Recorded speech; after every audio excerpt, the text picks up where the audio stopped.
Welcome back to the Nerd Effect Podcast. We are on episode number 33, and I am one of your hosts, Dustin Vancouver, joined by my three other buddies.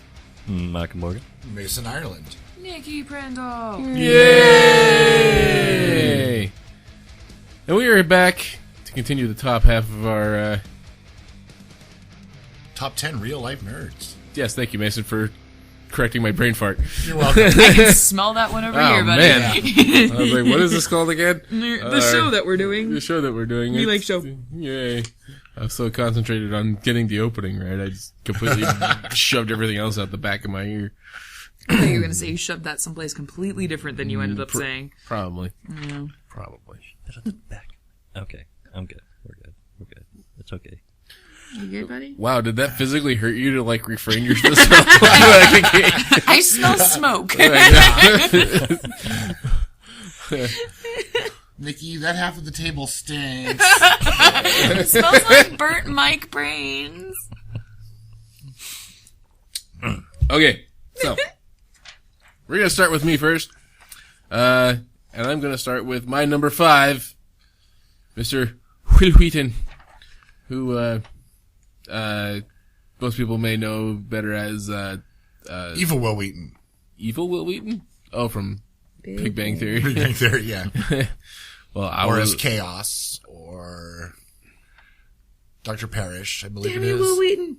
looks like he was also from way back in the day in Stand By Me. Yes. I love that movie. That was an awesome movie. I love Stand By Me. Let's see. Do you think kids R.I.P. nowadays... R.I.P. River. Yeah. Do you think kids nowadays, Yes. parents Yeah. would let them disappear for an entire weekend so that they could go to the woods and poke a dead body with a stick? I don't think the parents knew about the poking the dead body with a stick. Well, no, but I feel like parents nowadays keep a lot closer eye on their kids than they did back then. Yeah. Well, it was the 50s. Yeah. Well, the kids got the iPhone and they're watching them on their On the My GPS. iPhone and There's a on virtual dead body app. No. There is one where you can poke a body down a stick. It's a Yeah. Cartoon Network game. Yeah.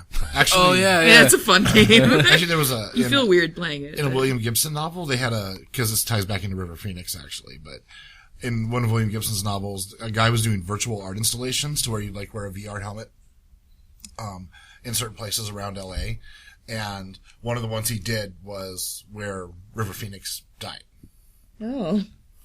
Yeah. Not morbid at all. No, not morbid at all. But, sorry, I just had the Stand By Me tie-in and science fiction. Yeah, I had to go there. Dun, dun, dun, Uh, dun. Will Wheaton, in his early days, was roommates with one Chris Hardwick, who most of us may know from Nerdist and Singled Out. They met at a showing of Arachnophobia in Burbank. Wheaton married Ann Prince on November 7th and lives in Arcadia, California with her and her 2 sons from a previous relationship. When one son was 19, he asked Wheaton to legally adopt him, which he did. Let's see here. He says he's drawn to alternatives like Linux because he is left-handed. Though he ceased using Linux when he switched to Windows 2000. Since at least 2003, his operating system of choice has been OS X. Though he still runs Linux Debian on a virtual machine. I like that that's information you could find. Thanks, Wikipedia. We think. Let's see. As of current, he also has his own brew, his own beer. Yeah. Stone Farking Wheaton Woot Stout. I have had it. It was amazeballs, and I got hammered. I still Good. have the bottle. Isn't it like some obnoxious amount of percentage of alcohol? And I drank the whole fucking thing without reading that. Yeah, it's like, isn't it like 12 or 13% or something? Yeah, I think it was 13 or 14. Okay. It's high, and it comes in the big bottle. Yeah. It's a Magnum. And it's delicious, Good. so you don't notice. Yeah, it is a quality brew. And so not only And he's also a big home brewer. 2 fucking Vulcan hands way up for that. I don't drink beer. I'd like to try it though. It's good. Fucking good. Currently, hosts. I was say, problem is it's stout, and those usually aren't beginner beers. Go ahead. I was gonna say he currently hosts Tabletop on Geek and Sundry. Yes. Which is going to be back for a third season. Yes. And they are going to have a spin-off with a role-playing game. Oh, nice. Everybody's doing spin-offs with role-playing games. I know. I mean, my inspiration. We started it. Yes, because we don't reference other tabletop podcasts at all. What are you talking about? Lies. Like slander. These Warriors Are Terrible. There's and other Nerd tabletop Poker. podcasts? I didn't even... What? What are you Are talking there people play these games? What are you talking about? No, it's not a multi-million-dollar a year industry. I have no idea of these things of which you speak. Anyway, Will Wheaton's pretty badass. He's currently a big blogger. He posts some pretty funny shit up on the internet if you ever. And some pretty serious shit too. Like Yes. he's very politically active, and just he has some very And likes to save all the puppies. yes, that too. And the relationship he has with his college-bound son is fucking hilarious. Yeah. He's a good daddy. Anyway, Will Wheaton. He's my number 5. Mike. Okay. Wait, can we... Sorry, real go fast. Can we just take a second to appreciate the fact that most 19-year-old kids are wanting to just completely disown their parents, but Will Wheaton's stepson asked him to adopt him legally. That makes you probably coolest father ever. Yeah, like, pretty sure when my brother was 19, he wished he didn't have a family in general. Like, I don't know if that's normal teenager behavior, but, yeah, so that's pretty fucking cool. He must be a really rad dad. Sorry, I was just thinking about that, and I was like, oh, Yeah. that's pretty sweet. Sorry. Oh, you're good. Go ahead, buddy. Okay, so my number 5 was Mr. Charles Robert Darwin. Nice. Thank you. Thank you so much for making us know the reason that all these stupid people die is such a good thing. It's not quite it, but Also, those Fine. awards named after you are awesome. Fine. bonus points to anyone who can name the full title of his book. I even got the Wikipedia pulled up, but I don't see it. Origin of Species?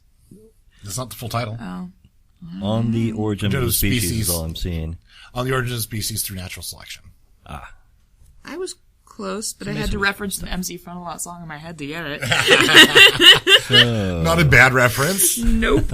So Charles Darwin was born 12th February 1809 and died 19th April 1882 at the age of 73.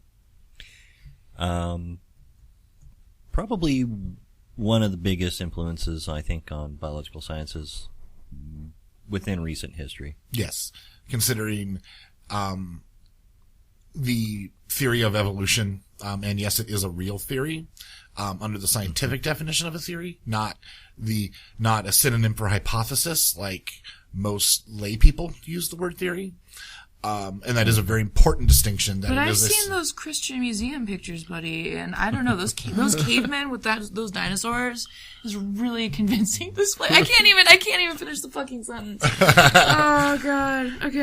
Go ahead. But the theory of evolution is now the basis for all biological sciences in the world.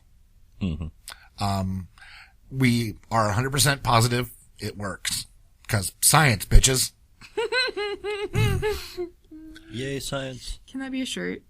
Because science, bitches. It's like Neil deGrasse Tyson's I'd quote. rock it. He's like, I would rock it too.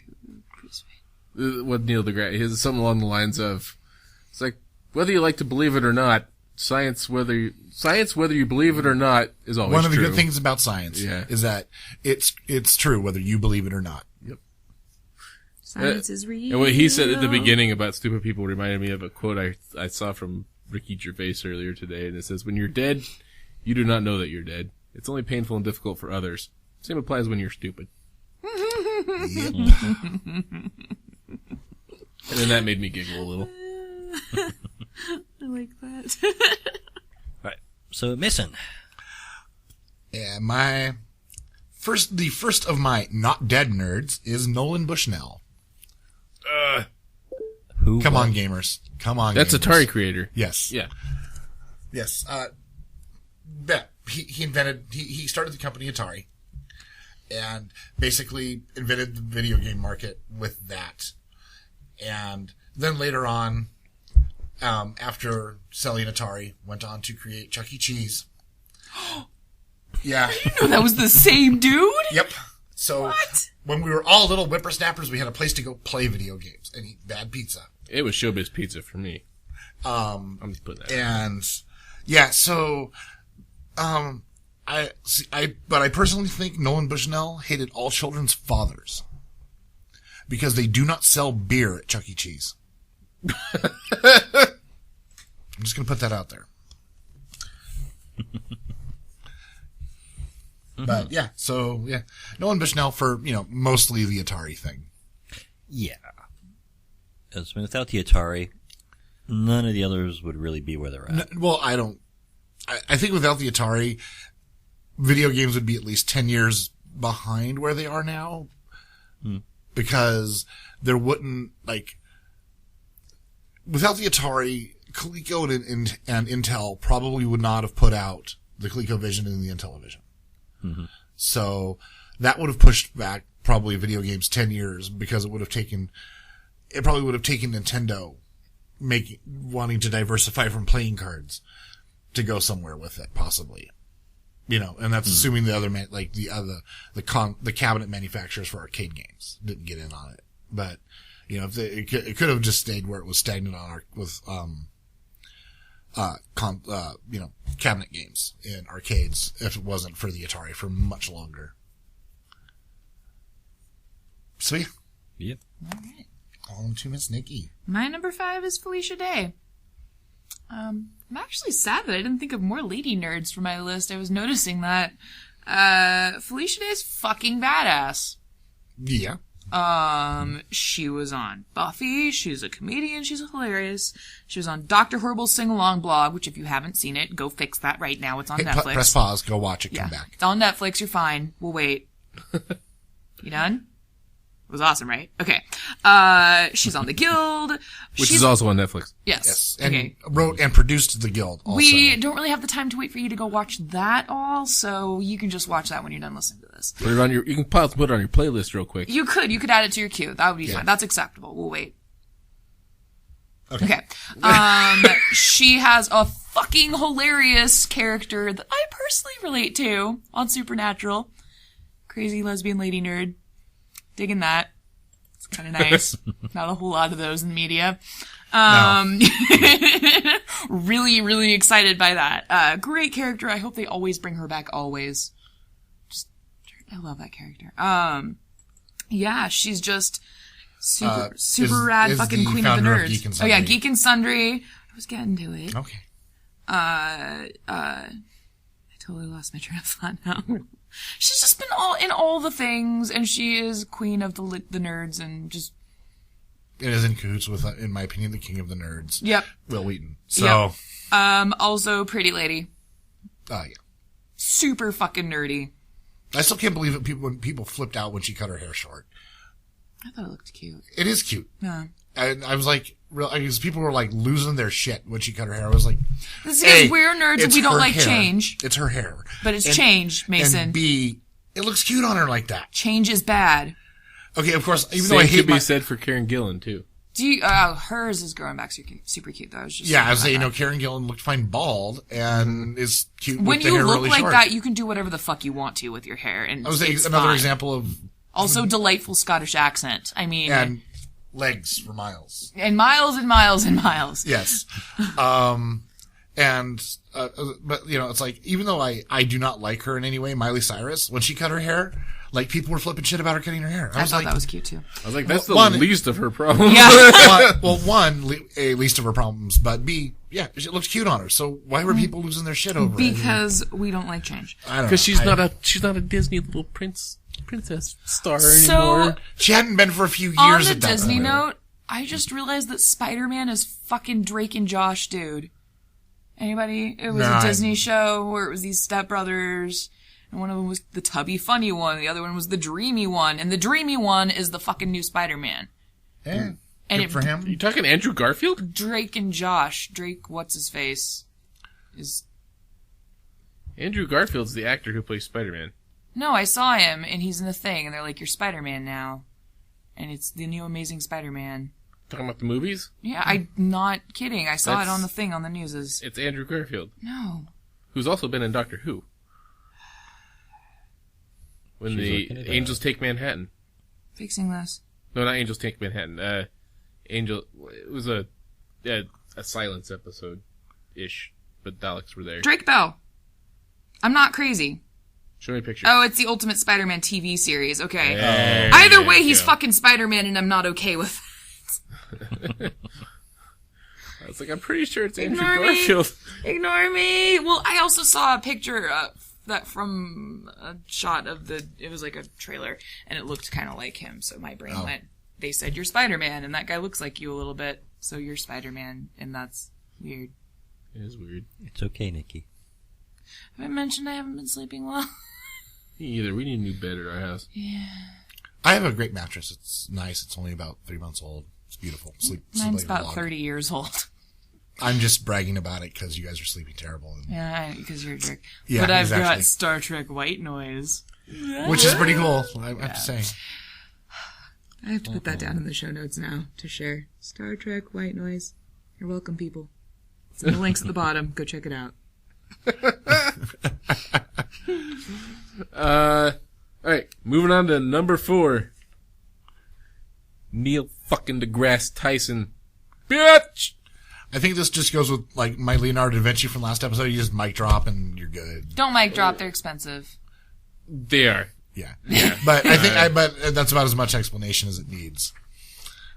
I mean, really, I don't know what else. I mean, if you haven't seen Cosmos yet, go watch it. Not to mention the myriad of interviews that he's done. Go back and listen to anything he's ever done on Nerdist. I think he's done like 3. Go listen to his podcast, Star Talk. Yeah. I'm gonna feel sad for not knowing this, but he has his own podcast. Oh, yeah. No, Yeah. go listen Star to Talk. it. It's great. Oh, my God. It's everything you hope it will be. Okay. There's an annoying comedian on his podcast also. And just it all ties back in because, he was interviewing Will Wheaton one time. They're of course talking a lot about Star Trek and, how people like Neil deGrasse Tyson were influenced by Star Trek, and a lot of the engineers at NASA all grew up on Star Trek and things like that. And him and Will are having a great conversation, and then the comedian chimes in to try to say something funny. And this was a video recording of the podcast, and both Neil and Will look over at the comedian and are like, have this look of, the adults are talking right now on their faces, and then just go back to their conversation. Don't even acknowledge his comment. It's like, did you open your mouth just now? Yeah. You were not given permission to speak. Yeah. 2 of the Nerd Kings are talking. It's like nerd royalty. Yeah. Love it. Well, interesting. I didn't know he had his own podcast. Yep, So Star it's Talk. Go good. download that because I wrote it down. We can put a link. Yes, put a link, because I need that. It's really good. Looks like I have something to do at work now. Oh, it's great. Like listen through several hundred podcasts, I'm sure by this point. I'm just re-listening to We're Alive again. All Are the you? way through. It's like my 3rd listen through. It's worth it. I'm gonna miss it. Brian posted something. I know that- it's a video of like what they go through to record it. Yeah, Their like a Foley making guys are of. amazing. I didn't realize they had their own Foley guy. I thought they just found really good sound effects. Oh, They've got a Foley guy that just does the sound effects. It's amazing. crazy. That's why it's so high quality. I mean, they literally sound like they're outside. You know what? or I should probably whatever. post a link to that Do it. too, because we always talk about it. Continue. So anyway, back to awesome astrophysicists. Neil deGrasse Tyson, Cosmos, podcast, interviews. Find out for yourself how awesome this man is, just because. And he's hilarious in his own right. Yeah. Like, the man is just sharp as a fucking tack. Yeah. And even though he is an incredibly brilliant astrophysicist, he actually helps make those very complex topics accessible. And He did and have he's- a hand in Pluto getting demoted, though. Can we? There's like 1 check in the negatives column. And No, then not really, 8 because pages that worth opened of up positives. because that opened up Charon to be its own dwarf planet, Ceres to be a dwarf planet, Eris. But I like Pluto. You don't have to stop liking Pluto. It's just not a full planet anymore. And quite honestly, it's a little frickin' rock. It's not even as big as our moon, if I remember correctly. But I can still like it. You can still like it all you want. Okay. It still exists. You Yeah. can erase the check. It's fine. But Plus, in Mass Effect, it's the staging base for the Mass Effect jump point. I haven't played Mass Effect. You should. It's awesome. I know I should. I will eventually. Lol. But anyway, So Neil deGrasse Tyson, Yeah. Mass Effect. awesome. I don't know. In fact, you may have noticed that the question that we put out for people had Neil's picture on it. yes. And it said the quote that we had earlier. It says, the good thing about science is that it's true whether you like to believe in it or not. Yep. Go science! Mike, Yeah. who's your number 4?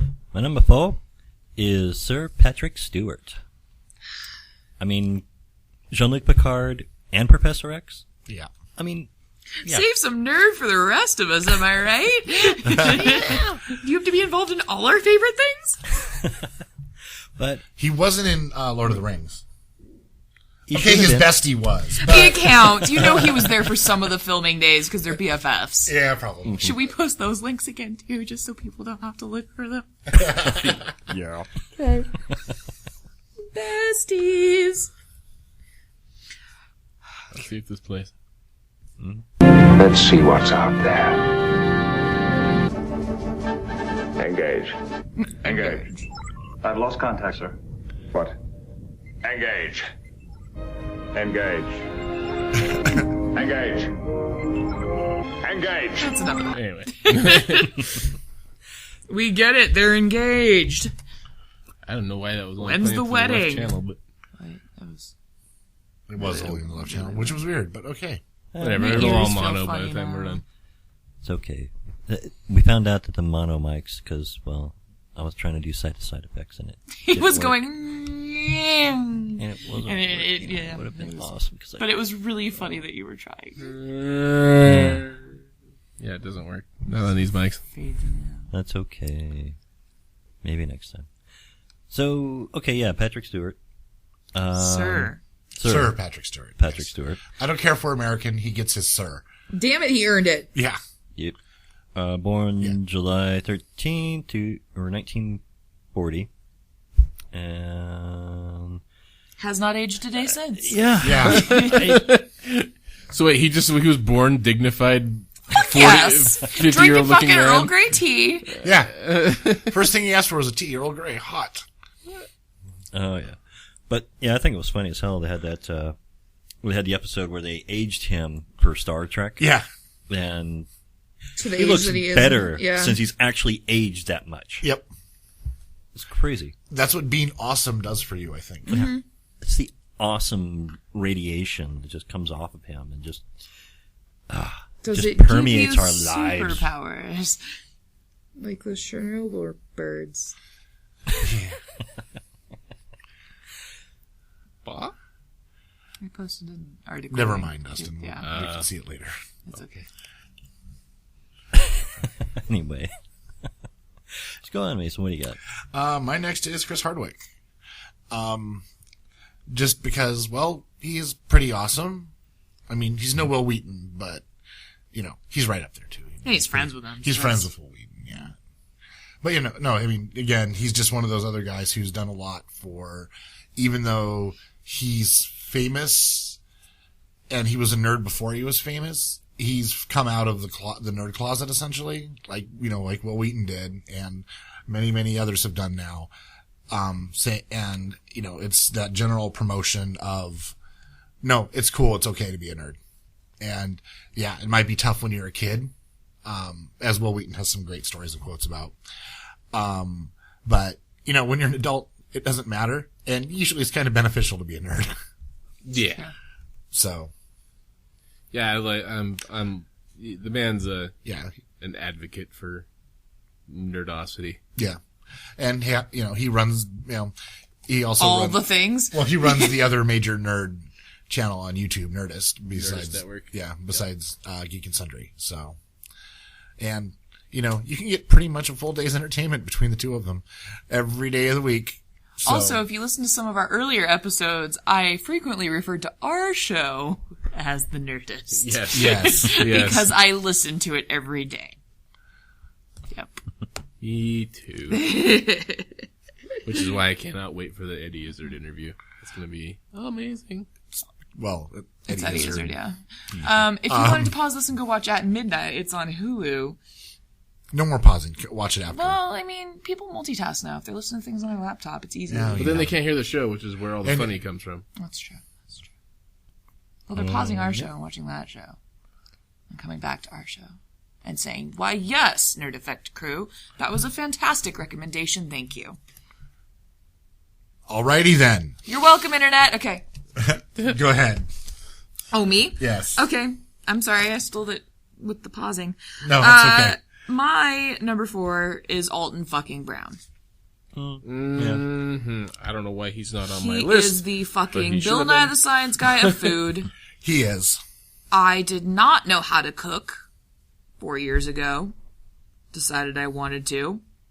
Watched a lot of Good Eats, which is probably the greatest thing ever to happen to food shows. And the funny Yes. thing about that show is he was actually a producer who had the idea for that show. So he was in the pilot. And then everybody loved And him. yeah, and they loved him so much that they just kept him in it, and he really didn't want to do it. He actually went back to school to learn cooking. Yeah. So that he could do that. And he just seems like such a great person. He teaches you things. Like, if you missed out on Good Eats, first of all, I weep for you. Because it's not on anymore. I don't know if you can catch it anymore. It is now a rerun on Cooking, which is the sister channel to Good Eats, or to Food Network. There should be a Good Eats channel, damn it. It's just Good Eats 24/7. That'd be Oh, awesome. yeah. He made enough of them. I wonder how many episodes they made, actually. 100. It was a great fucking show. He would not just tell you what you need to do, but tell you why you need to do it that way because science. Yes. And that, He teaches you how to make scrambled eggs. And that believe it or actually not, work. there is a way to do it properly, and it blew my fucking mind. Actually, that's one of the common tests for any good restaurant. Mm-hmm. That doesn't matter if they're hiring you for dinner service. One of the tests you will go through in their kitchen during the interview process is cook a scrambled egg. Mm-hmm. Because if you can't cook a scrambled egg, it basically doesn't matter what the rest of your resume is, unless you're a pastry chef. But If I ever need to find a recipe for anything, and an Alton Brown recipe is one of the options, I always, go for that one. yeah, his cookbooks also are amazing because they are Alton Brown recipes, but also, like, he still, like, as he was writing the cookbook, he still explains why you need, it's like a written version of the show, of Good Eats, because he goes through and says why you need to do all of these different steps, why you do them in this order. What will happen if you do them a different way? Yeah. It explains why it works. With visual aids. Yes. Science-y fucking visual aids. Also, he's got one of those really cool pull-out pantries on that show. That one Yeah. next, I envied And the that. Which was magnet actually- herbs. Yeah. Which was actually the producer's house. It was really, that's cool. I didn't know that. I just had kitchen Or envy. the second house they were in, which I think is the one you guys were talking about. It's a great show. Is the It's producer's a really amazing house. show. He's on Iron Chef. He has his own YouTube channel now. Yeah, he's got which his own is YouTube channel. kind of like He Good also Eats in has a podcast, Yes. the Alton Brown Cast, which is awesome. which is hosted by the Nerdist Network. He's a food nerd god, basically. Yeah. Go Alton. Yeah. Joe Alton. I have to say he And was... cross your fingers that he lets us Yeah. film him for 5 minutes for our YouTube channel. Yeah, but Probably not gonna he's happen, but out of all the people who've ever been on Food Network, he's definitely my favorite still. Oh, yeah. Definitely. I wish he'd do another cooking show like that. Like, he's entertaining on Iron Chef, Yeah, but it's not the same at all. Yeah, It's, I'd like to see more Good Eats yeah. type stuff. Yeah. Yay! Yay! Alton Brown. Also, Alton's a cool name. Yes, it is. We're on number 3, right? Yes. Your face is on number 3. Oh. At least it's on number 2. No, wait. Oh. Now it's on number 3. Visual jokes don't work in No, podcasts. they do not. However, I think our audience is probably smart enough to figure out what he did. Yeah, Yeah, you can hear used the to us. paper, I'm sure, plopping against my Chromedy Dome. chroma. Yeah. Yeah, I'm pretty sure I heard it in the headset, so I think we're good. All right. On to number 3. My number 3, Bill Nye the Science Guy. Bill.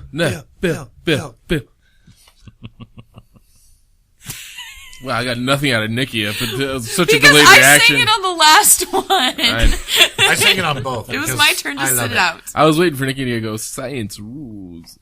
I'm sorry I let you down. How dare you? So obviously Bill Nye, known for his career on television as Bill Nye the Science Guy that ran on PBS from, according to this little sheet, from 1993 to 1998, which I felt like it ran longer than that. Because they showed Mostly reruns just for They because showed of reruns the, forever. yeah, syndication forever. It should still be in reruns because it's still necessary. Nye began his career in Seattle at Boeing, where, among other things, he starred in training films and developed a hydraulic pressure resonance suppressor still used in the 747. Yeah, he is a real scientist. Yeah. everyone. It's not just a title. Yeah. Later, he worked as a consultant with the aeronautics industry. In 1999, he told the St. Petersburg Times that he applied to be a NASA astronaut every few years, but was always rejected. Dicks. They better give him like at least honorary astronaut at this point. Seriously. He just needs honorary whatever the fuck he wants. Is what Now, it is.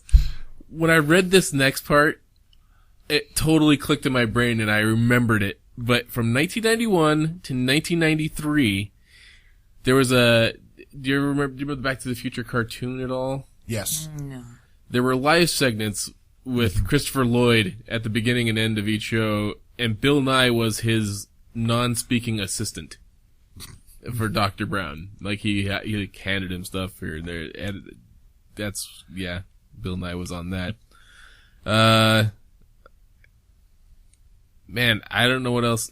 The man's funny. On top of that, him and Neil deGrasse Tyson are buddies. They both studied under Carl Sagan Yes. at UCLA, I believe. I don't have that information in front of me. I don't remember. I don't remember where it was, Uh, but it was at a big important university. nonetheless, but Carl Sagan, also mad genius. Yeah.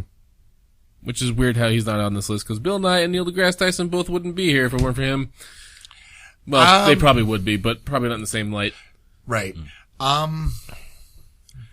Well, Carl Sagan was entertaining when he did Cosmos, and he did have that ability to make things more human. I think both Bill Nye and Neil deGrasse Tyson do it better than he did. Carl Sagan. So, I think that's part of it is, Billions and billions of years. yeah. Sorry. I think they both make things more accessible and more human better than their essentially mentor did. They do. They talk. The thing about Neil and Bill is that they speak to you as if they get really excited when Yeah. they talk about their shit too. They just Yeah, they have that. They literally have nerd that out. childlike excitement still, which is a big part of it. and That's how you know that they're fellow nerds. That's part of it. Yeah. Yeah. especially I think out of Neil, especially when something new is discovered. Oh yeah. Neil just fucking goes batshit crazy. He's like, "Yes, we fucking found this thing and it's amazing." Yeah. But I think the only reason I put Bill Nye a step up above Neil deGrasse Tyson is because he's somebody I grew up watching and Yeah. had quite the... If he didn't make science seem interesting to you, then I don't know who else can. Because, especially as a kid. Yeah. But, anyway. Bill, I love you. Yeah. Don't ever leave us. Yeah. I think it was funny though. I saw He's not allowed to. a informal interview with him. It was a color piece, written in a college newspaper at one of the colleges he did a review at, or he did a talk at. And he was talking to this editor guy, and, they were just driving around the day together, kind of, this guy was his, on his campus buddy, because whenever you visit a campus, they stick somebody with you. Mm-hmm. And so they were driving around, and they were going to go into a restaurant to get some lunch. Just some fast food joint. It wasn't anything big. It was right near campus. So he's like, and Bill Nye's like, "Oh, hold on a second." He takes his tie off because he was wearing a bow tie, like he always did. So he took his bow tie off and took his jacket off. And it wasn't a lab coat, but it was a jacket. So he took off the jacket and his his jacket and his bow tie off. And he's like, "Okay, we can go in now." The guy, before they got out of the car, the guy asked him, "Why'd you do that?" And he says, "Because it gives me about a minute and a half longer before people recognize who I am. If I don't have the bow tie on." Alton Brown is a connoisseur of bow ties as well. Yeah. Nikki, write this down. YouTube video, Nerdist channel, Chris Hardwick and Bill Nye showing bow the tie. world how to do a bow tie. Yep. Yes. It is a great video. It's fun to watch. I have it's watched only it. 2 minutes. And I have to say, because I know there will be another occasion, when I have to have a bow tie on, I'm going right back to that video. I am actually going to get a real freaking bow tie and tie it myself instead of cheating this time. Mm-hmm. Because I can't let Bill Nye down after he did that video. I really like ties, and I don't own a bow tie. And You it makes should. me really sad because as a nerdy tie-wearing lady, not having a bow tie is just... It feels wrong. I have a Ninja Turtles one, but it's just one of the clip-on, ones. yeah. Well, no, it wraps around the neck, but it's already... That's technically a clip-on bow tie. Oh. Okay. Oh, did you catch the thing about...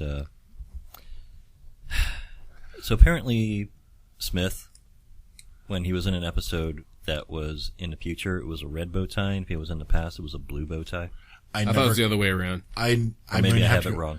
Even if you have it backwards or whatever, I'm going to have to catch it. I'm going to have to go back and see, because Yeah. I really only remember the red bow tie because it stood out more because it was red. Yeah. On my third time around, I tried to pay attention, but there's so much shit going on. I just... lost it. Just lost it. Yeah. Apparently did the same thing with Tenet, Oh. but it was like a brown suit or blue suit. I Yeah. think. It was the blue. It was the brown or the blue suit. But Okay. that's how I always remembered Tenet, and because like his first season, it was almost always the brown suit, regardless. I love that this went to a Doctor Who conversation, and none of us probably have anyone having anything to do with Doctor Who on our lists. Hey, you know what? Bill Nye's a Time Lord, okay? Yep. That's pretty much what it Okay, boils that down works. to. If not, he should be at least an honorary Time Lord. Yes, I agree. I already said he should be an honor, whatever the fuck he wants. That is true. And he could just call himself the scientist. Yes. Oh my god. That would be amazing. Yes. The Doctor, the Master, and the Scientist. Ooh. Bill! Ooh. And then Bill just comes, he just rolls in and schools everybody and then just leaves the screen. Yeah. That's it. He just rolls in, spits out some knowledge, and then just walks away. What do you get? drops his screwdriver. Drops just, his Sonic. Yeah. just steps back. What are you gonna do? Assemble a cabinet at them? Well, one of my favorite lines from Day of the Doctor. Yeah. All right. Sorry. Tangent. Doctor Who tangent. Derail. Haven't had one of those in a while, so.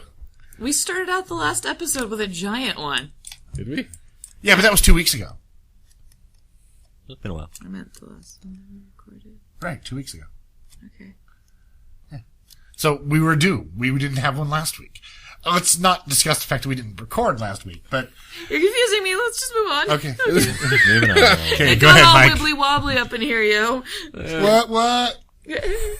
Okay. My number 3 is Mr. Albert Einstein. Yeah, I'm big on the scientist. Look Okay. at you with the Again, historical it's figures. another mic drop scientist. Yep. Yeah. Mic Equals MC drop squared, scientist. bitch. Yep. Bunk. Yep. So, let's see, I'll run over those. Born March 14th, 1879, and died April 18th, 1955, at the age of 76. If you don't know what he's Someone done, also kept you his really brain. shouldn't be listening to this show. Yeah. I mean, just go now. Theory of relativity. Helped create the atomic bomb. Not that he was happy about that, but The guy that did the autopsy on him kept his brain in Yeah. his lunchbox. Yeah, there's he kept it specifically because he wanted Science. and he actually wanted to preserve it until technology was better, so he could see what the difference But between he did a him. shitty job preserving it, Yeah. so they weren't able to do anything with it. Yeah, Which is a total bummer, because he wasn't even supposed to do that. right. So yeah, I just like that he stuck it in his lunchbox. he had to put it somewhere to get it out. Yep. So yeah, what else you got on him? I mean, there's all the things. All the things. But Regularly gets mistaken for Mark Twain. Famous picture of him sticking his tongue out at the camera. Which makes him one of my favorite scientists, just because you know, he was willing to have that picture of him taken and, you know, stuck his tongue out on purpose. So, Has a whole series of baby brain building movies named after him. yeah. Well, yeah. But, I mean, you got a guy that, I mean, he's so deep on thinking that he actually thinks about, you know, when you're looking at a clock, the light travels from the clock to your eye. Mm-hmm. So there's a period of time that there's a difference between what the clock actually says and what your eye registers. And from there, coming up with basically moving it into the theory of relativity. Yeah. I mean, shit. Yeah. Yeah. How deep do you have to get to come up with this He's kind so of thing? smart that we didn't even realize we were stupid until he happened. Yep. Pretty much. Yeah. Everything we're doing right now, guys, it's in the past. What? That was in the past. Yep. Oh my god, so was that? Oh, Jesus. Holy shit. Fuck, I'm gonna run out here screaming. Bye. I like how your scream was girlier than mine was, I know. by the way. That's because Dustin is girlier.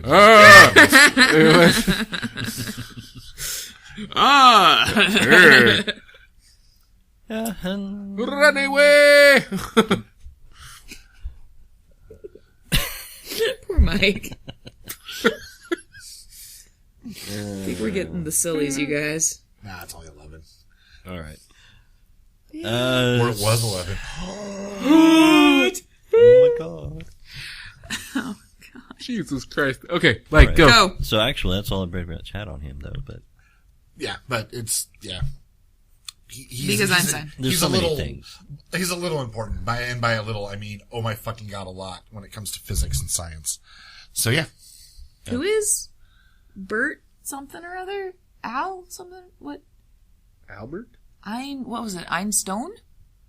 I think that would be a Flintstones character. Oh my if Albert gosh. Einstein existed within the Flintstones Please universe. let that be a thing. Albert Einstein. I'd be like Rockbert Einstein or something Yeah. like that. Yeah. Because they were way hokier than that. And then give him some super, like, stereotypical German voice. Yep. And you'd be One like, grab wait, in this, type in the brain. Yeah. How were there You throw Germans your in the rock at the caveman head. I throw times? that rock in the past. Yeah. Oh man. It just blew all their minds. You did not feel the pain until it actually hit you. Okay, we should probably move on and stop talking about Flintstones. And all I'm of a sorry sudden, I started all of a that. sudden Einstein became a Nazi in that voice. I don't really know what happened. That's because every stereotypical German voice is Nazi. Yeah. I have a friend from Germany who would be so offended by all this. I have a friend from Germany who has a French accent, so she's from Aachen. Yeah. And they speak German with a French accent. It's actually kind of cute and pretty. Unlike every other German accent, which is scary. Oh my So god, yeah. that was my Anyway, I guess my number 3 now? Yes. Yep. All right. Gonna go for the darker side of the nerds with this one. Ooh. Captain Crunch.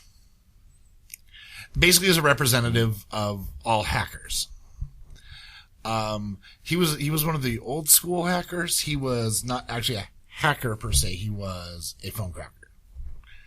Can I just say Hey, that's it's really racist. sad that you weren't talking about cereal? This is way more awesome than cereal. Yeah. Because, But I really like Captain Crunch. well, that's a funny story about how he got his name. Captain Crunch cereal at one point, back in the 60s, had a promotion that had a whistle in it. Mm-hmm. And that whistle happened to be the famed 2600 tone. Mm-hmm. And when you blew a 2600 tone into a payphone, it registered a quarter. Nice. So along came eventually all these boxes, the red box, the rainbow box, the blue box, etc., who all could do, among other things, the 2600 tone, and most of them could also do other little fidgety things that the phone companies did not want you to be able to do on your own because, well, they're a giant monopoly. Because and- money. Yeah, because money. I could go into quoting the Hacker Manifesto, but I won't. I really want to watch Hackers again now, you guys. It's an awesome movie. Plus Angelina Jolie, Thigh Highs. And the dude from Sherlock. What? Not Sherlock, not the American one. Elementary. The American one. Okay. I know Matthew Lillard, I believe, is in it. Yes. I know Angelina Jolie. Yes. The main guy, Yeah. is in Elementary. Okay. Keep talking. So anyway, Captain Crunch's main claim to fame was that he could actually whistle the 2600 tone. Just with his lips? Yep. I get it. So he took he got the nickname, was kind of given it, Captain Crunch. So yeah, but he is representative of, to me, all of the spirit of curiosity that hackers and crackers have, that also most other nerds have. Can I just say hackers and crackers sound like it would be the best nerd junk food ever? We got to get on this now. Really, like, I swear to God, if anybody patents this before we do, I will hunt you down and punch you in the eye. payments can be made too. Yes. Yeah. This is our patent right here, audio patent. So, but yeah, so he's representative of that pioneering individual spirit of the want and desire to explore and learn. Even though he was one of the FBI's top most wanted at one point, but turns out he was a blind dude. I love it. That's probably why he was so accurate in the whistling of the tone. And yeah, and he actually, at one point, Steve Jobs and Steve Wozniak actually went to visit him to talk about cracking and stuff, and had to remind him to turn the lights in his house on because they didn't know where everything in his house was, and they had to be able to see. Sorry, your power bill is going to be a little higher this month. So yeah, that's my number 3. All right. Mine's already been covered fairly thoroughly, but bears mentioning once again. Chris Hardwick. He's hilarious. Nerdy as fuck. And, Okay. well, Right he's on. been covered, twice? Twice already? now. Yeah. Well, he's better to get covered a third time, All right. because my number 2, It's Chris Hardwick. Chris Hardwick. Nice. Now, because I come with notes. He's an awesome guy. Good notes there, by the way. Yeah, I know. Studied at UCLA, studied philosophy. Oh man, what else do we got here? See, moms and dads, you can actually get a job after getting a degree in philosophy. As long as it's one that you came up with. Yes. Does stuff on BBC America, hosts talk panels for Walking Dead and all the shows. and Talking Bad and Talking Dead. He did both. He has his own book called The Nerdist Way, which I have sitting at home and have not read yet, but will. Yeah, right. If you wanted to let me borrow See, that's the thing. I tend to get more into like the biographical stuff than I do. Like I read Kevin Smith's book in like a month, and it was done. Okay. Which is, I know, slow by most terms, but a month is fast for me. You got my copy of Stardust, so, Yes. yeah. Worked on Web Soup. His first like big push of a career was Singled Out Yep. on MTV, which I think he's just learned to accept at this point. He just wishes that period would go away. I love it every time somebody brings it up and you can just hear his brain snap, though. I don't know why he has such a bad time with it, because he was funny on that show. He was the only saving grace on that show. Yeah, but see, that's what I mean. Is like he was funny. He was like the only reason it stayed on as long as it was. Really, was people were wanting to hear Chris Hardwick be funny. And Jenny McCarthy and Carmen Electra's boobs. Yeah, whatever. Yeah. Silicone parts are made for toys. Oh, sorry. Some of the current things he is doing. He is the host of At Midnight, which I think we've covered. On Comedy Central, he does tours. I think he's actually mentioned he was working on another comedy album. Mandroid 2, Son of Mandroid. That's what it is. Okay. Mandroid was awesome. Mandroid was funny as shit. He voices on Sanjay and Craig, which is a Nickelodeon TV series. We also mentioned that he was roommates with Will Wheaton, which, I mean, Yep. that's just awesomeness rubbing up against each other. Whoa. Dirty, I know. I don't know what I you're think picturing them doing, I but... already think that is a slash fic out there, so it's nothing new. Oh, God. I'm not going to look it up, but it's probably No, already please out there. don't. Mike, let us know. I'm wiping my brain. I'm not even. No. Will Wheaton, Chris Hardwick /fic, Mike. Look it up for us. Just let us know if it exists without us having to look at any disturbing pictures. No, that's okay. And then his most obvious reason, and the reason he's probably this high on my list, is because he's like another one of my key inspirations to wanting to get into podcasting. Because of the Nerdist podcast. If you haven't listened to the Nerdist podcast, go subscribe to it. He also used to play Listen to D&D it. with Patton Oswalt and Brian Posehn, Yeah. Oh yeah, I did. which is just a fun mental picture. It is. Yeah. I hope they see. Here's what I'm hoping.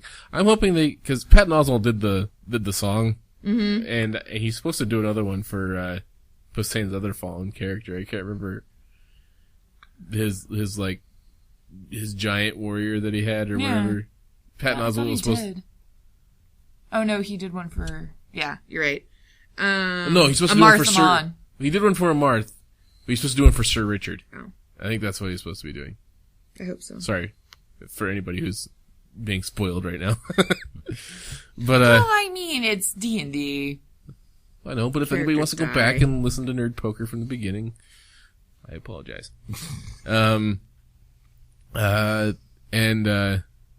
But what I'm hoping is that they can get Chris Hardwick and Patton Oswalt back just for like a one-off character, just like have him be like I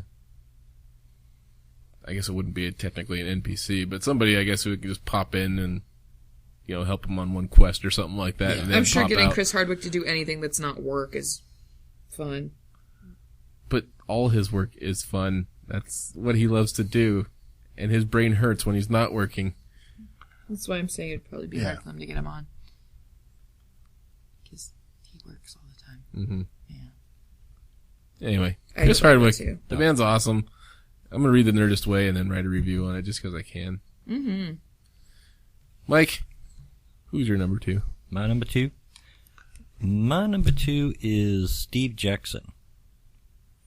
Which, Mason's nodding, the other two not getting a response from, so probably assume you guys have Steve no idea. Jackson is such a open name to. It's like He's a, Of Steve Jackson games. two most. Yeah, he's a game designer. So Steve Jackson was born in 1953. He was a big D&D player when it was out. He got started into actually making games in the 80s. Some of his early ones were like in 81. He did Car Wars. He's done the Illuminati, and let's see. I'm trying to think of some of his older ones, but I'll just go to his big claim of fame. yeah. So in 83, he came out with GURPS, Yeah. which is Generic Universal Role Play System. That's what it's acronym for. That's what I got my start on. So that was my first role-playing game. And the GURPS system is interesting because it's universal. You can use it to run any genre. And in turn, you can take characters from any genre and play them in any other genre. So, very free-form system that was complicated, but you could use it for anything. Yes, very complicated. Yeah. So, I'll give you guys some reference on it, too. So I had a game that I ran in with a long time with my buddies. Old friend of mine, Jay Smith, ran it. Standard GURPS game. You have a 100-point character.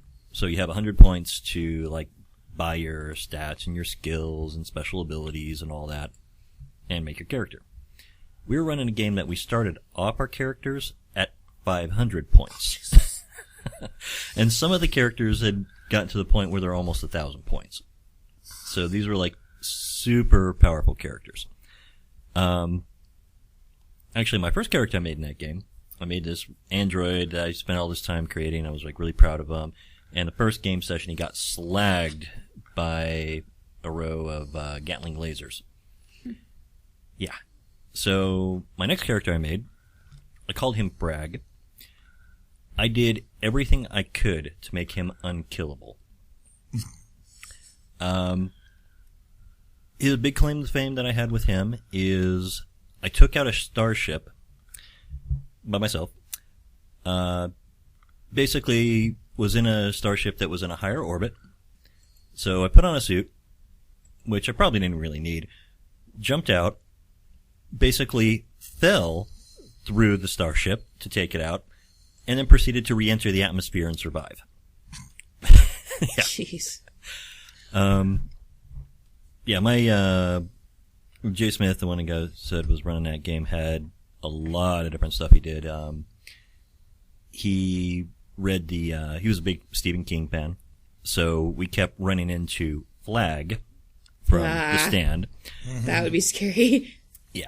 And at one point we ended up on a plateau surrounded by elder gods, so we had like Cthulhu and all his buddies staring at us, and yeah. We ended up in the Star Wars universe at one time. He basically came up with the idea that George Lucas got the idea for the Star Wars movies because he found a Death Star, or not a Death Star, a Star Destroyer that crashed in the ocean like thousands of years ago, and was able to get into the computer records and got the ideas for his stories from it. So then we ended up finding it, going back to where it came from, and being in the Star Wars universe like 1,000 years in the future from the Star Wars events. So, Nice. you could, like I said, you could literally do anything with it. So that was a lot of the fun of it. That was the thing that got me started. Any reason why you chose not to use that for the initiative? I wanted to get more into D&D specifically for it.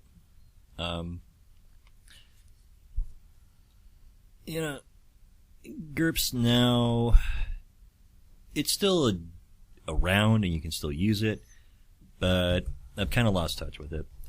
And it is a complicated system to get into. D&D is a lot more user-friendly. Yes, that is a good term for it. Yeah, GURPS, you have to get into nuts and bolts to really make a character and figure out what you're doing with it. D&D, not so much. Gotcha. Mm-hmm. Yeah, considering we had a new player and a player that hasn't been playing that much, kind of wanted to keep it a little more user-friendly. Appreciate that. Yeah. But I think Steve Jackson still does games. Oh, yeah. Let's see. I think they're on like... Oh, yeah, he's doing a 6th edition for yeah. Ogre. Yeah. Oh, my God.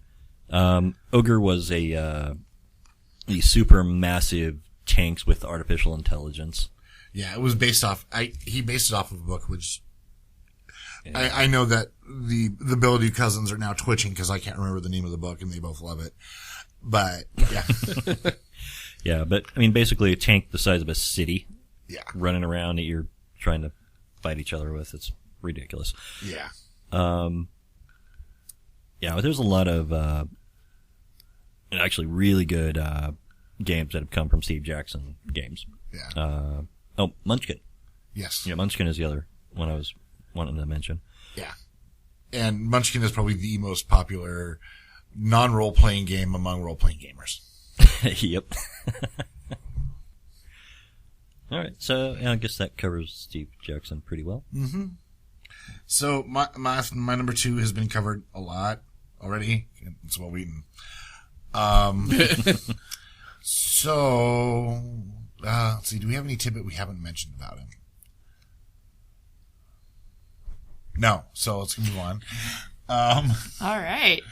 My number 2 is Neil Gaiman, who is my all-time favorite comic book author / other author / legitimate author, because most people unfortunately still don't see writing a comic book as a legitimate way to tell a story. That's why I said other author, because they're both legitimate to me. Yeah, they're both.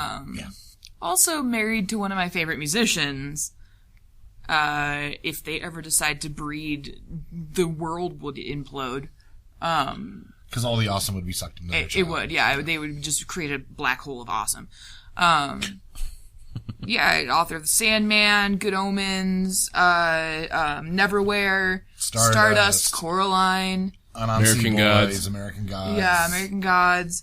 All the Good Things. Marvel 1602. Wrote the script. Oh, I didn't know that. Yeah. How did I not know that? I don't know. I have those. How did I not know that? This is Neil Gaiman right there, his writer. Jesus. You know what? I got them before I was aware of him. Oh, okay. I think that's because I got those back whenever they came out. I lost my train of thought though. That was really exciting for me. He wrote a book with Alice Cooper. I cannot remember the name of it right now. It's really good. I have it. Fuck. But Sandman in and of itself, which is one of the greatest series of all times. I own all of them except for one of the satellite books. And also the spin-off of it, Death, High Cost of Living. Yeah, I have that too. That's the only, I only don't have one of the spin-off books. He's just fucking amazeballs. Like, that man's mind does incredible things. He wrote the script for the really, really painful Beowulf movie, but we don't necessarily need to talk about that. Everyone has their flaws in their career. Yeah, exactly. It's, and it wasn't necessarily his fault. No. I blame the director. I would say I blame the director and the editors. Because the people that had acting in it were also good actors. He's also been on Arthur, the PBS Kids show, and goes on and talks to them about writing. I may have purchased that on iTunes when it came out. It's pretty... Might have, just maybe. Maybe a little bit. Okay. Because it's cartoon Neil Gaiman talking to them about writing stories. And he's just charming. His blog is super entertaining. Actually, I'll put up a link to that. And when he's on Twitter, it is interesting. Yeah. Usually. He has an amazingly creative mind. They're adding more to the Sandman story. Yes, it's happening before the initial run of the Sandman. It basically goes up to how he got caught. Oh, cool. I didn't know that was what they were doing. The second comic is finally out after a big delay. Oh, really? I'm waiting for them to get into trade paperback because I like to just binge read comics. I don't like having to wait. I'm not patient enough. I have come to that realization also. I love the format of the comic book. I should say, I love characters that are in comic books. Mm-hmm. I love the medium as far as telling the story with pictures and words. Mm-hmm. I hate the format of the waiting for Wednesdays. 32-page comic book. Yeah. One Wednesday a month for each book. Yep. At the outside. Yep. Or the inside, sorry, for that to be the earliest. Yeah. I feel the same way. And I mean, this Sandman came out in 80s, 90s? Yeah. And mostly the 90s. It took me forever to track them all down. Which to me just seems like a travesty because everybody should get to read them because they're amazing. Yeah. However, the omnibus is out, so and also you can still find. I would love to own that. Yeah, you can also still find each of the story arcs as individual graphic novels. Yeah. And Neil Gaiman, go. We're at number 1. Yes, we are indeed. We're at the top of the list. Let's make it take as long as possible, please. The creme de la creme, if you will. My number 1, should come as no surprise to anybody. The one, the only, Kevin Smith. I saw that coming, yeah. Yeah, I saw that coming. I don't know what else to really say to the man. He's Clerks, Mallrats, Chasing Amy, Jay and Silent Bob Strike Back, Dogma. That's not. Why did I say Dharma? Dogma. Dharma and Greg, what? That was an awesome show. There's a new place downtown called Dharma Sushi, and I really want to go. Every time we watch Criminal Minds, I'm like, hey, look, it's Greg. That's just what he is to me. Yeah. Smodcast Network is his podcast network that he started with his buddy Scott Mosier, who's also his producer for most of his stuff. Yes.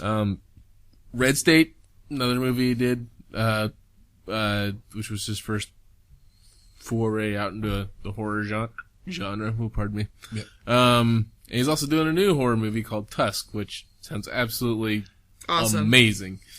I don't know what else to say about Kevin Smith. Owns a comic book store. owns a comic book store, has written comics, Yep. is in the process of writing Batman 67, which is he's writing a completely original story where the 1967 Batman meets the Green Hornet. Awesome. And I forgot his name. How do I comic book artist? But he does covers. Kingdom Come, help me out. Can't remember off the top of my head. Oh god, that is gonna hurt my head for the rest of the evening. Alex Ross. Okay. Oh. Yeah. God, like it was physically hurting my brain I parts. hate that when my nerd brain snaps. Alex Ross is doing the cover art for him. In fact, he already has the covers done, if I'm not mistaken. They Nice. just basically got to write it, and then I can't remember who the panel artist is. Again, on the tip of my tongue, but I can't think of it off the top of my head. Has written also several other comics. Batman Widening Gyre. I think he actually did that one with one of his buddies. The guy who runs the said comic shop, Walter Flanagan. Yes. Also known as the guy who goes, "Tell him, Steve Dave," in most of the Kevin Smith universe movies. Yep. God, what else is there to say about him? He named his daughter Harley Quinn Smith. That's pretty Who now has her own rock band. Yes. Or at least plays in one. Or at least plays in one. Yeah. Oh, she's the famous person in it. Yeah, they all need one. Yeah. I like one time he was talking, it was on the Comic Book Man, the reality show. Oh, yeah, we've got comic book. Yeah, that the guys did. And, like, he was driving Harley to school, and they had to stop and get some gas. Mm-hmm. And, like, he just, cause he was just driving her to school. He didn't, get, dressed or anything. He still had, his pajama bottoms on. T-shirt, pajama bottoms, Hockey jersey. well, yes, it was a hockey jersey, but, and, she gets out of the car to, go grab a coffee inside or something, and he's starting to get out to get gas, and she's like, "Dad, don't get out of the car," and he's like, "We gotta get gas," and she's like, and he's like, "What?" She's like, and she's basically doing the teenager thing of, "I don't want my friends to see you." Yeah. And he's like, "Well, why don't you want them to see me?" She's like, "You're wearing Batman pajama bottoms." He's like, "Honey, your mom and I named you Harley Quinn Smith after a Batman character." Yeah, the man is... Kudos to his wife, by the way. Yeah. Going along with that one. He pretty much... He's the owner and operator of the Smodcast Network, which has a lot of other... Much like the Nerdist has a bunch of people who do shows on there. Yep. The guys who run the comic book store have their own podcast called Tell 'em Steve Dave. Phoebe. And Phoebe, which has Matt Myra from the Nerdist podcast and Scott Mosier from the Smodcast Network. Yeah, I guess they hooked up and became friends and started their own. Because they have beards. Yeah, because they have beards. 4 eyes and beard. Yep. And, man. God, what else? I know I can think of 100 things probably. We don't have time for 100 Yeah. things. You got Mark Hamilton to basically dress up as a cock knocker. What other human being in existence could make that happen? Which was awesome. Mm-hmm. Cockknocker, how'd you get in that name? Funny story. Yeah. And he even uses the Joker. Avenge me! He even uses the Joker giggle to... Yep. Can't even do it myself, but It's because you're not Mark Hamill. I'm not. I really am not. As much as I wish I might You were not either Luke Skywalker or the Joker. If you were Mark Hamill, you would not be sitting here with us right now. I can pretty much guarantee. It's a sad thought. Thanks, Nikki, for bringing it down. What? How does that bring it down? He's Mark fucking Hamill. Because Dustin likes hanging out with us who are his friends. And you just said we wouldn't be your... It's good that you're not Mark Hamill because you're here hanging out with us. Good reversal. Anyway, Yes. keep going. Nice recovery. I don't understand what just happened. Anyway, Kevin Smith, if you don't know who the man is by now, you need to go out and educate yourself. Luke McManaman. Just saying. I'm calling you out on the podcast, Luke. You got to get some Kevin Smith education going on. He doesn't. He hasn't even seen Clerks. He's seen none. Okay, of Kevin I've Smith's seen movies. Clerks. I know. That's why I'm calling him out right now. That hurts my brain. But you gotta do it in the voice. What? Luke McManaman. Like, you did that one time and it was Luke great. McManaman. That's the one. Like the Saturday Night Live Yeah. host announcer. Exactly. Dude, Pardo. you gotta get on some Clerks. Just go on a bender and just watch the whole thing front to back, chronological order. They're all part of the same universe, so it's pretty easy to follow. And And they're really not that complex of plots. just saying. No, they're pretty simple. What makes... So here's the thing. The reason I liked Clerks so much is because I worked as a clerk. I worked for Jackson's Food Stores for about 9 months, and everything that happens in that show could almost be completely reciprocated. Let's just say I'm happy you did not get shot at the end of the day. Yes, which was the original ending. Yeah. To Clerks, if you did not know. Yeah. There was a whole lot of I'm not supposed to be here today, and there was no hockey on the roof of the building as much as I wish there would have been. Because that would have been awesome. That would have been awesome. But other than that, most of it was pretty true. Yeah. I mean, the day in the life of a quick stop guy. Yeah. And I know this isn't Kevin Smith related, but Office Space, same thing. Like, where I work now and compared to Office Space, it's pretty reciprocated sometimes. I mean, we were just talking about that new place, The Break Room, because you can go smash shit and just go fucking Office Space on it for $5 an hour. Yes. Full on unpaid endorsement right now. There's a place in Boise called The Break Room, and you just take fucking shit down there and beat the fucking shit Oh no, out they've of got the shit there. They've got golf clubs, baseball bats, and sledgehammers and regular hammers for you to hit it with. And they've got safety gear. You just pay them money to use the room so you don't hurt yourself. Yeah, they've got the shit there. You don't even have to bring it. But what about the thing you want to smash? Well, they've got things that you want to smash. They've got, like, boom boxes and wine glasses and all sorts of shit. It's okay, buddy. Well, I'm sold. I think we already talked to the Social Geek guys, speaking of Luke, Oh, yeah. and Hinsel and all those guys. Okay. And I think we wanted to make a video day of it. Sounds good. Go out and just smash things for 15 minutes and put it on film. Also because Nikki wants to break shit. And we can Nicky Smash! Nikki smash! I would totally and yell that. we can do it. I'll just put Limp Bizkit's break stuff over the Yeah. top of it. It'd be awesome. I'm actually a huge Limp Bizkit fan, I have to say, but that song, some days, there is no better song on the planet. No. You know, I bet that video would be a smash hit. Oh! Buzzing. Anyway, Kevin Smith, he's awesome. It's been a punishing night, people. We're sorry. Yes. Let's move on. Mike, who's your El Numero fucking uno? So, my numero uno. Well, I didn't actually realize his first name was Ernest. I can understand why he went by Gary. But Gary Gygax. More properly, E. Gary Gygax is how he used to sign everything, but yes. Yes. So, creator of Dungeons and Dragons. I mean, in my book, you don't get any more win than that.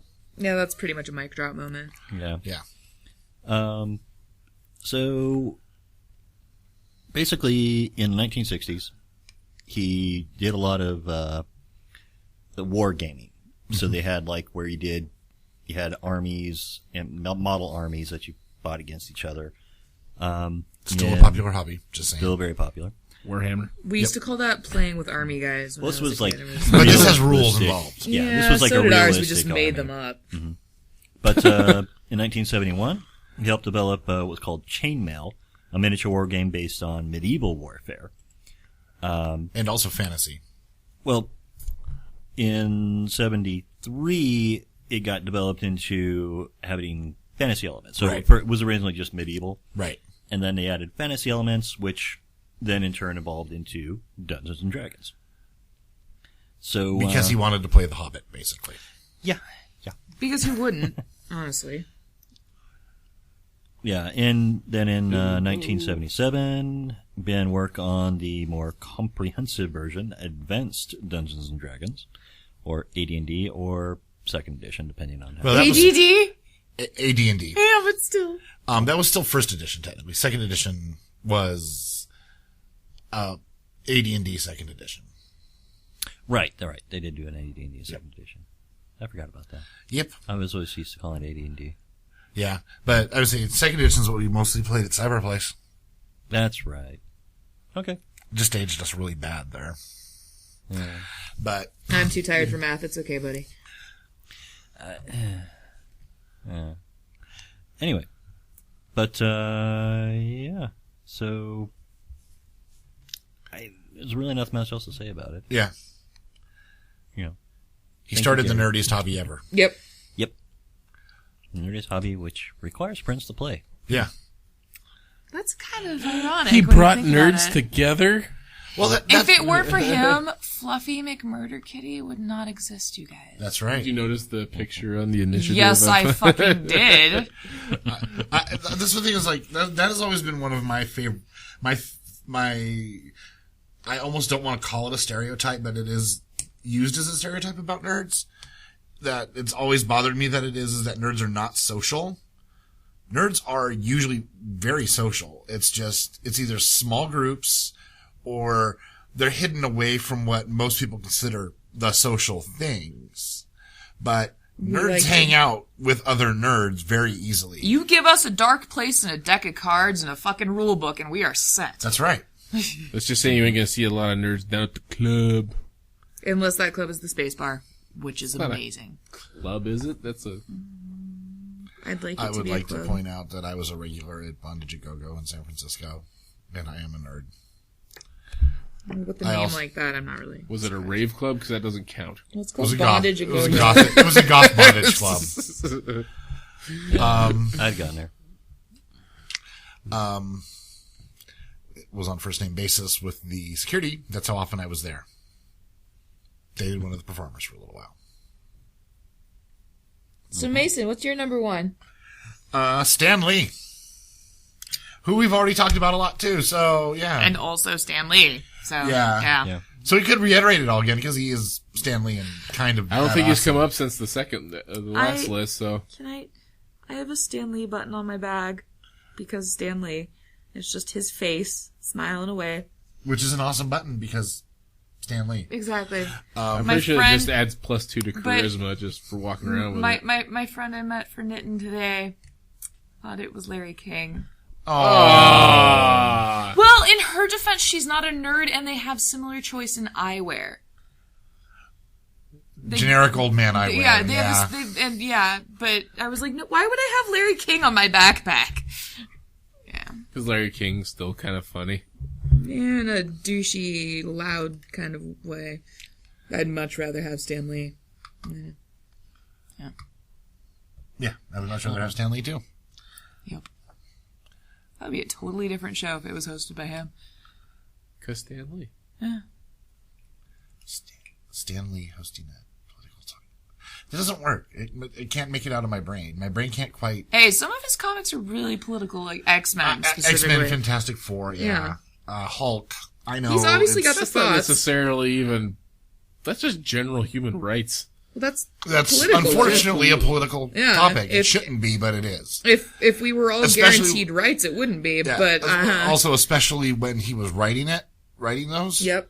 That was Super It was, political. yeah. When he developed those characters, that was all super political. So he's got those thoughts. Yeah. Well, it's not that he doesn't have the thoughts. It's just He'd find up really creative ways to get them across, though, is what I'm saying. I would like to listen to that show. Yeah, but I don't know. It's like, And but he's so charming that no one could disagree with him.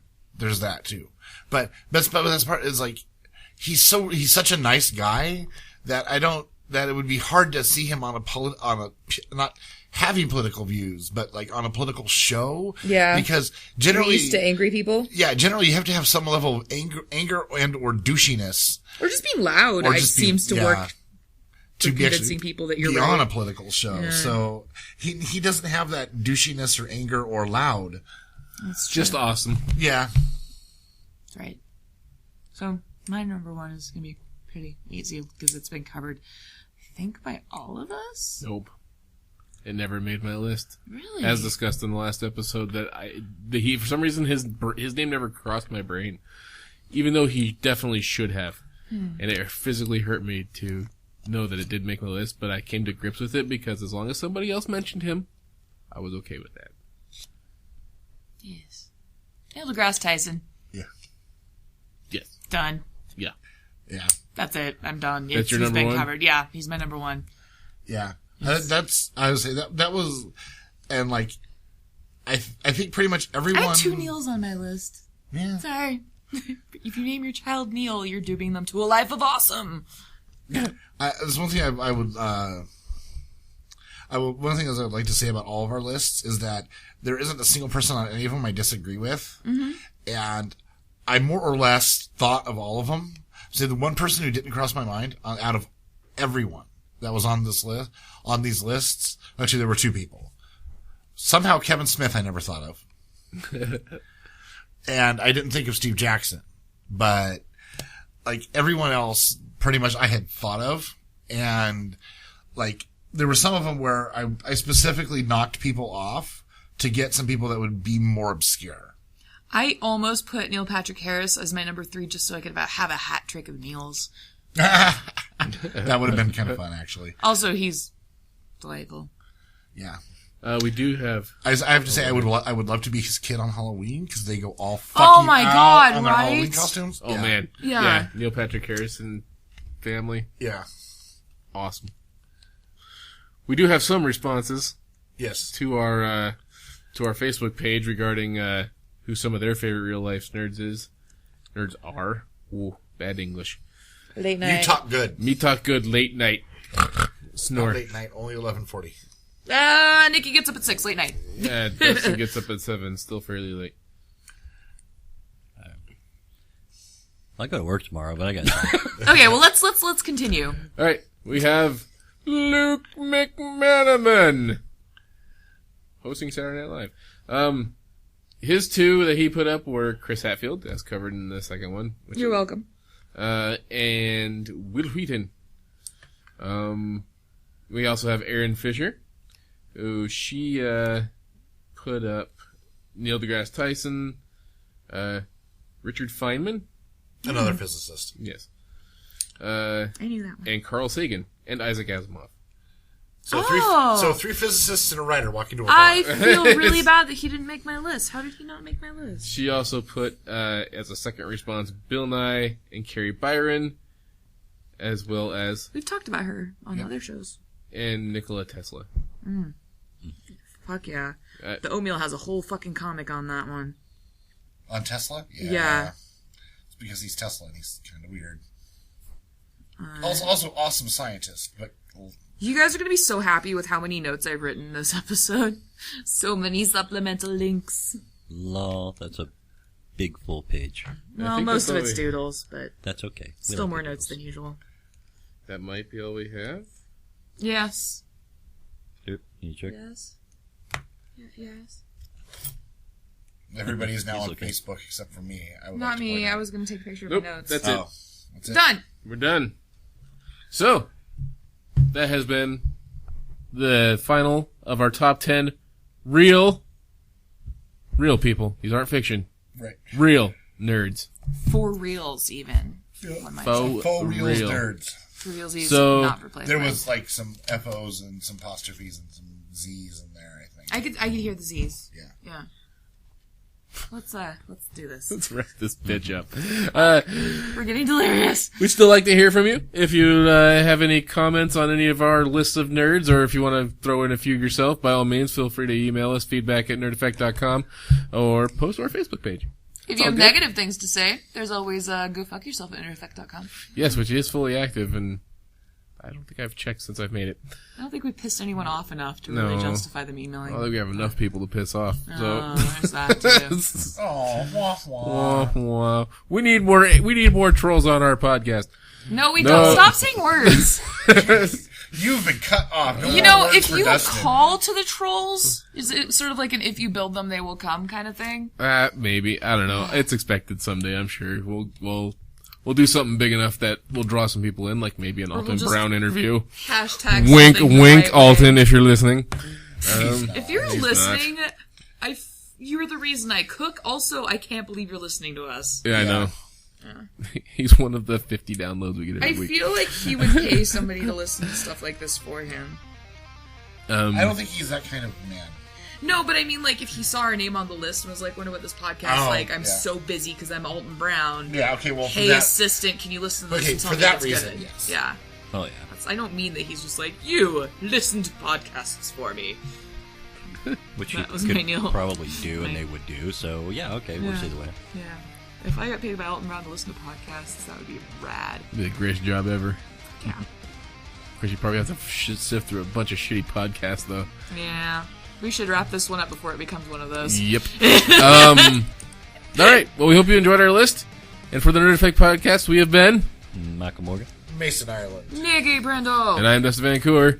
And for those about to nerd, We salute you.